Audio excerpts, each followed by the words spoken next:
2024 will be the biggest election year in history. More than 60 countries representing half the world's population are going to be going to the polls. Notably, both the US and UK will vote, shaping not just their own fate, but the world's too. As Trump's potential candidacy for 2024 looks ever more likely, the efforts to remove him from the ballots raise a critical question. Could these attempts inadvertently play into his favour, actually bolstering his appeal among supporters and contributing to a narrative that fuels his political resurgence? Well, joining me to discuss this from Florida is the political strategist and pollster Frank Luntz.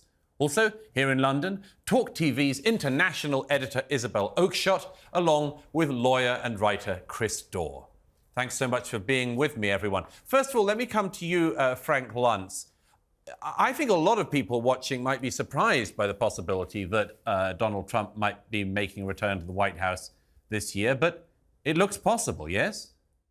It looks, not only does it look possible, but at this point, if the election were held today, it actually looks likely. Donald Trump has been gaining over the last 4 months. The more indictments, the higher his numbers climb. The more condemnation, the higher his numbers climb. And you try to throw him off the ballot, his favorability actually increases. There's a level of intensity, a level of commitment among his voters that does not exist for any other candidate. So I'd have to say at this point, Great Britain, get ready because Donald Trump may return. And you think that if Trump does get the Republican nomination, I mean, he's still, if you add all the other candidates together, they still don't add up to the amount of approval among the base that Donald Trump has. So it seems like a dead cert unless he's somehow knocked out through legal reasons or something. But you're saying that you think that if it's Biden versus Trump, a replay wearying as it seems of 2020, you think that the current polls, Trump beats Biden? At this point, based on where the economy is, based on foreign policy issues, based on what's happening in the Middle East, and by the way, I'm so glad to do this because, sir, you are a hero in America. They appreciate you. They're grateful for you speaking up. And I realize that this isn't quite what this segment is about, but I wanted to do it to thank you for your wisdom. Thank you for your courage, for your conviction, for telling the truth. And that is what Trump's people think of Donald Trump. We can disagree with him, but make no mistake, his people believe that Donald Trump tells the truth. They believe it's a witch hunt. They believe he's a victim. They believe this is a persecution, and that's why they back him so strongly. Well, thank you very much for that, Frank Luntz. I'll come back to you, but just with me in the studio, Isabel Oakeshott, if Donald Trump does become president again in 2024, what does that mean in Britain? Because this country's government doesn't seem prepared for it, and a Labour government certainly wouldn't be. Well, it means a rollercoaster ride. I mean, what it would hopefully mean is that the UK-US relations become a little bit more important again. I mean, Trump is an Anglophile. He loves this country. He loved the Queen. He's very pro the UK.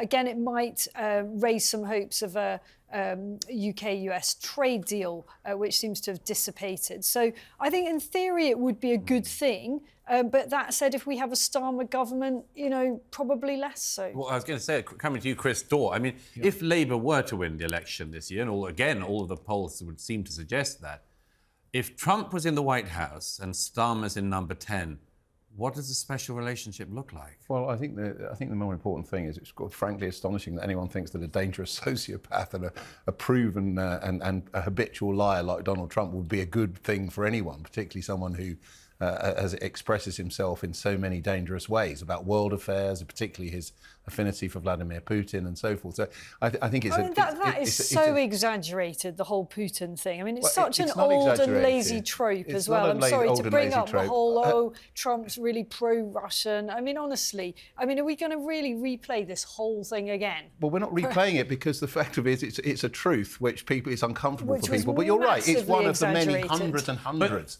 of problems with Trump as a politician. Actually, Chris, what you just said, I mean, there was a whole thing about the Russiagate conspiracy in the US. There were investigations and so on. It came up with a great big nothing burger. I mean, isn't part of the problem, whatever your views on it, I mean, that all the allegations, there are plenty of criticisms you can make of Donald Trump, but whenever you get into the kind of, Russian collusion sort of stuff, isn't that exactly the sort of thing that makes voters you're do what absolutely Frank right. Luntz is pointing to, which is they say, everyone's been lying about this guy. We don't believe anything that the media says. We don't believe anything the commentators say. We're just going to stick with him because he's our guy. Yeah, you're absolutely right. And what that says about the vacuum in our politics, not just in the United States, but in the United Kingdom, is really tragic, isn't it? That we have an octogenarian, or almost one, we have an octogenarian president, neither of whom really are fit to govern, remotely fit to govern anything, let alone the most powerful country in the world. Where are the young people? Where are the dynamic, inspirational leaders who can appeal to the whole of the population rather than just narrow partisan interests? Well, I want to bring Frank Luntz back in on that because, Frank Luntz, if you've just been listening to that, we do have young leaders in the UK compared to America. Not everyone in UK politics has to be an octogenarian. But would you say that the youth that is on Rishi Sunak's side and slightly on Keir Starmer's side as well, do you think it's an electoral advantage for either of them? I don't think it gives an advantage, but most certainly if you're as old as Joe Biden and have trouble completing sentences and doing press conferences and all the things that we expect of a presidential candidate, I've heard that the strategy, you can see him moving off that plane very quickly. That's not what he does in most of the appearances. People watch him and they think, thank you, sir, for your governance.